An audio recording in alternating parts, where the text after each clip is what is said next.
Hi friends. So നമ്മളിന്ന് start ചെയ്യുന്നത് AS22 illustration 1 ആണ്. ക്വസ്റ്റ്യൻ റീഡ് ചെയ്യുന്നതിന് മുന്നേ ഒരു കോൺസെപ്റ്റ് പറഞ്ഞാൽ ഡിപ്രിസിയേഷൻ റിലേറ്റഡ് ആയിട്ടുള്ള. സോ നമ്മൾ 10 lakhs ഒരു അസറ്റ് വാങ്ങി അതിൻ്റെ യൂസ്ഫുൾ ലൈഫ് എന്ന് പറയുന്നത് 4 years ആണ്. സോ ഈ അക്കൗണ്ടിങ് ട്രീറ്റ്മെൻറ്റിൽ അതിൻ്റെ കോസ്റ്റ് 10 lakhs ബട്ട് ഡിപ്രിസിയേറ്റ് ചെയ്യുന്നത് 4 yearsലേക്കാണ്. ബട്ട് ഇൻ കേസ് ഓഫ് ടാക്സേഷനിൽ കോസ്റ്റ് 10 lakhs ഡിപ്രിഷിയേറ്റ് ചെയ്യുന്നത് 2 yearsലേക്കാണ്.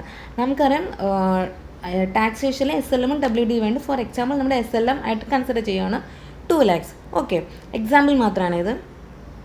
സോ അക്കൗണ്ടിങ്ങിൽ ഇയർ 4 വരെ നമുക്ക് ഡിപ്രീഷിയേറ്റ് ചെയ്യാൻ asset. So year 1 2.5, year 2 2.5, year 3 2.5, year 4 2.5. In ടാക്സേഷനിൽ 2 years ആയിട്ടാണ് ഡിപ്രീഷിയേറ്റ് ചെയ്യുന്നത്. So year 1 5 lakhs, year 2 5 lakhs, year 3 0, year 4 3, year 4 0. So ഇവിടെ ഓരോ ഇയറിലും ടൈം ഡിഫറൻസ് നമുക്ക് 2.5 lakhs, 2.5 lakhs, 2.5 lakhs കിട്ടുന്നുണ്ട്. നമ്മളിവിടെ ഒരു കാര്യം ശ്രദ്ധിക്കേണ്ടതെന്ന് വെച്ചാൽ ഇൻകം ടാക്സിൽ ഡിപ്രിസിയേഷൻ കൂടുകയും അക്കൗണ്ടിങ്ങിൽ ഡിപ്രിസിയേഷൻ കുറയുകയും ചെയ്താൽ അവിടെ ഇയർ ഓഫ് ക്രിയേഷൻ ആയിരിക്കും. സോ ഇവിടെ ഇൻകം ടാക്സിൽ ഡിപ്രിസിയേഷൻ അധികവും ഇവിടെ അക്കൗണ്ടിങ് PNL ഡിപ്രിസിയേഷൻ കുറവും വന്നാൽ ഇവിടെ എന്താണ്? ഇയർ ഓഫ് ക്രിയേഷൻ ആണ്. ഇയർ ഓഫ് ക്രിയേഷൻ അത് സ്റ്റാർട്ടിംഗ് ആണ്. സോ ഇനിഷ്യൽ ഇയർ ആണ്. സോ നമ്മൾ DTA ആസ് പെർ AS22 പ്രകാരം അല്ലെങ്കിൽ ഡീറ്റെയിൽ കണ്ടുപിടിക്കുമ്പോൾ ആസ് പെർ AS22 പ്രകാരം കണ്ടുപിടിക്കുമ്പോൾ നമുക്ക് എവിടെ മാത്രമേ ചേഞ്ചസ് വരുത്താൻ സാധിക്കത്തുള്ളൂ? നമ്മുടെ അക്കൗണ്ടിങ് PNL മാത്രമേ ചേഞ്ചസ് വരാൻ സാധിക്കത്തുള്ളൂ. നമുക്കൊരിക്കലും ടാക്സേഷൻ PNL പോയി ചേഞ്ച് വരുത്താൻ പറ്റില്ല. കാരണം it is as per the income tax laws. Okay, so നമുക്ക് ഇവിടെ നമുക്ക് അക്കൗണ്ടിങ് PNL തിരുത്തേണ്ടത് എങ്ങനെയാണെന്ന് വെച്ചാൽ 2.5 lakhs നമുക്ക് 5.5 lakhs മാറ്റണം. സോ 2.5 lakhs എന്ന ഡിപ്രിസിയേഷനെ 5 lakhs ആക്കി മാറ്റണമെങ്കിൽ ഡിപ്രിസിയേഷൻ കൂടുതലായിട്ടുണ്ട്. ഡിപ്രിസിയേഷൻ കൂടുതലുണ്ടെങ്കിൽ നമ്മൾ എക്സ്പെൻസ് കൂടുതലായി ഡെബിറ്റ് ചെയ്യണോ ക്രെഡിറ്റ് ചെയ്യണോ? ഡെബിറ്റ് ചെയ്യണം. സോ PNL അക്കൗണ്ട് ഡെബിറ്റ് ചെയ്യുക. സോ ഇത് ഇയർ ഓഫ് ക്രിയേഷൻ ആയതുകൊണ്ട് തന്നെ ഇവിടെ എന്താ വരുന്നത്? DT എല്ലായിരിക്കും വരിക. ഓക്കെ, സോ ഇവിടെ ഇയർ 2 അങ്ങനെ തന്നെ PNL account debit to DTL. കാരണം ഇവിടെ ഇൻകം ടാക്സിൽ ഡിപ്രിസിയേഷൻ കൂടുകയും അക്കൗണ്ടിങ്ങിൽ ഡിപ്രിസിയേഷൻ കുറയുകയും ചെയ്താൽ അവിടെ ഇനിഷ്യൽ ഇയേഴ്സ് ആയിരിക്കും. ഇനിഷ്യൽ ഇയർ ആണെങ്കിൽ ഇയർ ഓഫ് ക്രിയേഷൻ ആയിരിക്കും. Okay, clear. In case of year 3, നമ്മൾ ഇയർ 3 എടുക്കുമ്പോൾ ഇൻകം ടാക്സിൽ കുറവും അക്കൗണ്ടിങ്ങിൽ കൂടുതലുമാണ്. സോ ഇൻകം ടാക്സ് കുറവ് എന്നത് എന്തായിരിക്കും? ഇയർ ഓഫ് റിവേഴ്സൽ ആയിരിക്കും. സോ ഇയർ ഓഫ് റിവേഴ്സൽ ആകുമ്പോൾ നമ്മൾ 2.5 lakhs 0 ആക്കി മാറ്റണം ഫസ്റ്റ് തന്നെ. സോ എക്സ്പെൻസിന് കുറയ്ക്കണം, നമ്മൾ എന്ത് ചെയ്യണം? PNL ക്രെഡിറ്റ് ചെയ്യണം. സോ നോർമലി ഇവിടെ എന്താണ് അസറ്റ് ഡെബിറ്റിൽ വരിക? DT ആണ് വരിക. ബട്ട് ഇത് ഇയർ ഓഫ് റിവേഴ്സൽ ആയതുകൊണ്ട് ഇവിടെ എന്തേ വരത്തുള്ളൂ? DTL വരത്തുള്ളൂ. Okay, clear. സോ ടോട്ടൽ നോക്കുമ്പോൾ ഇവിടെ 10 lakhs ഇവിടെയും 10 lakhs ഉണ്ട്. ബട്ട് നമ്മൾ നോക്കേണ്ട എക്സാമിന് നമ്മൾ നോക്കേണ്ട ഈ ക്വസ്റ്റ്യൻ നമുക്ക് എക്സാമിന് ചോദിച്ച് നമ്മൾ നോക്കേണ്ട എന്ത് മാത്രമാണ്? ഇൻകം ടാക്സ് കൂടിക്കഴിഞ്ഞാൽ അത് ഇയർ ഓഫ് ക്രിയേഷൻ ആയിരിക്കും. ഇൻകം ടാക്സ് കുറഞ്ഞു കഴിഞ്ഞാൽ അത് ഇയർ ഓഫ് റിവേഴ്സൽ ആയിരിക്കും. ക്ലിയർ, അത് മാത്രം ഇവിടെ ശ്രദ്ധിച്ചാൽ മതി.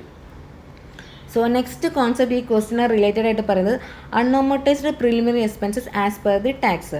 സോ ടാക്സ് പ്രകാരം ഈ പ്രിലിമിനറി എക്സ്പെൻസ് അമോർട്ടൈസ്ഡ് ചെയ്തിട്ടില്ല. So unamortized means it is not debited to PNL in the income tax PNL. Income tax PNL ഇത് ഡെബിറ്റ് ചെയ്തിട്ടില്ല because it's amortized over the 5 years. Income tax PNL ഇപ്പോൾ debit ചെയ്യുന്നതിൽ ഇത് പിന്നീടുള്ള future 5 yearsലേക്ക് ഇത് amortize ചെയ്യാനാണ് ലോ പ്രകാരമുള്ളത്. But it's debited to PNL as per accounting. But അക്കൗണ്ടിങ്ങിൽ എന്ത് ചെയ്തിട്ടുണ്ട്? അക്കൗണ്ടിങ്ങിൽ അക്രൂവൽ കോൺസെപ്റ്റാണ് നമ്മൾ ഫോളോ ചെയ്യുന്നത്. സോ വിച്ച് ഈസ് ഇൻകേർഡ് അല്ലെങ്കിൽ എക്സ്പെൻസസ് ഇൻകർ ചെയ്താൽ അല്ലെങ്കിൽ ഇൻകം ഏൺ ചെയ്താൽ നമ്മൾ PNL അത് ജേണൽ എൻട്രി ഇടും as per the accrual concept. Okay, so നമ്മളിവിടെ നോക്കേണ്ടത് അക്കൗണ്ടിങ് PNL 30,000 വന്നിട്ടുണ്ട്. ഇൻകം ടാക്സ് PNL 0 ആണ്. കാരണം അവിടെ അമോർട്ടൈസ് ചെയ്തിട്ടില്ല. സോ നമ്മൾ എന്ത് ചെയ്യണം? നമുക്ക് എവിടെ മാത്രമേ ചേഞ്ച് വരുത്താൻ സാധിക്കത്തുള്ളൂ? അക്കൗണ്ടിങ് PNL ചേഞ്ച് വരുത്താനേ സാധിക്കത്തുള്ളൂ. സോ അക്കൗണ്ടിങ് PNL 30,000 നമ്മൾ 0 മാറ്റണമെങ്കിൽ എക്സ്പെൻസ് കുറയണമെങ്കിൽ PNL ക്രെഡിറ്റ് ചെയ്യണം. സോ ഇത് DTA ഡെബിറ്റ് എന്തേ വരത്തുള്ളൂ? DTA വരെയുള്ളൂ ബിക്കോസ് ഇത് ഇയർ ഓഫ് ക്രിയേഷൻ ആണ്. Okay, clear.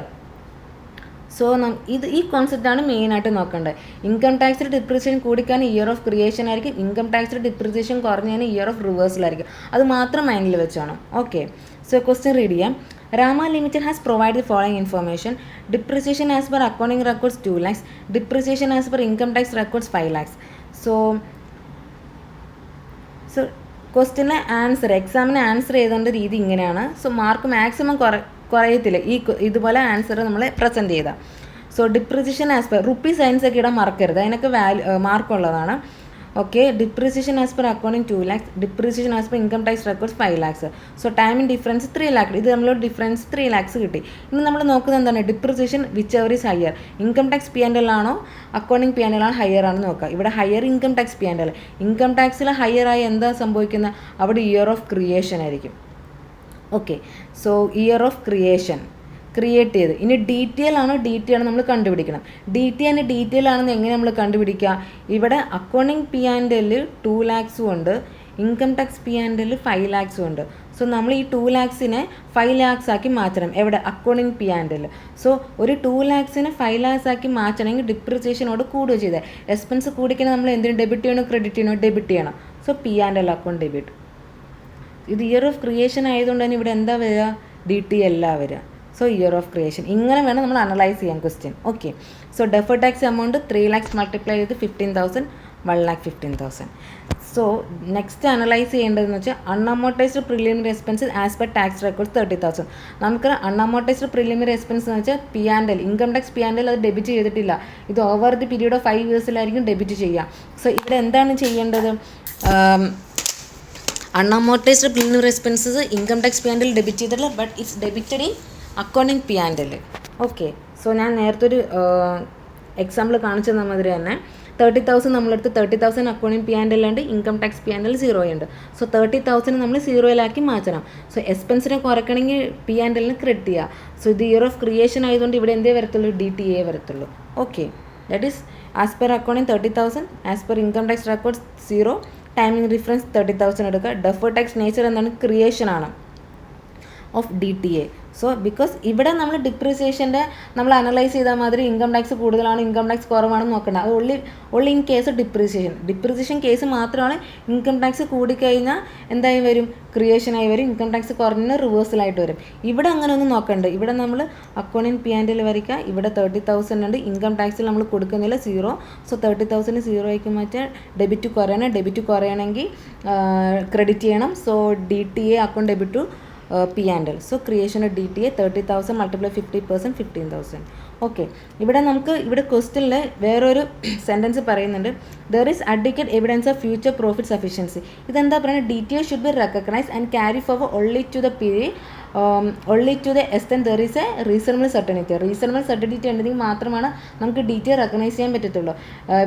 റീസണബിൾ സർട്ടിനിറ്റി എന്ന് പറയുന്നത് അവിടെ സഫിഷ്യൻറ്റ് ഫ്യൂച്ചർ ടാക്സബിൾ ഇൻകം അവിടെ അവൈലബിൾ ആയിരിക്കണം. കാരണം ഡി ടി എ എന്ന് പറയുന്നത് പേ നൗ സേവ് ലേറ്റർ എന്നാണ്.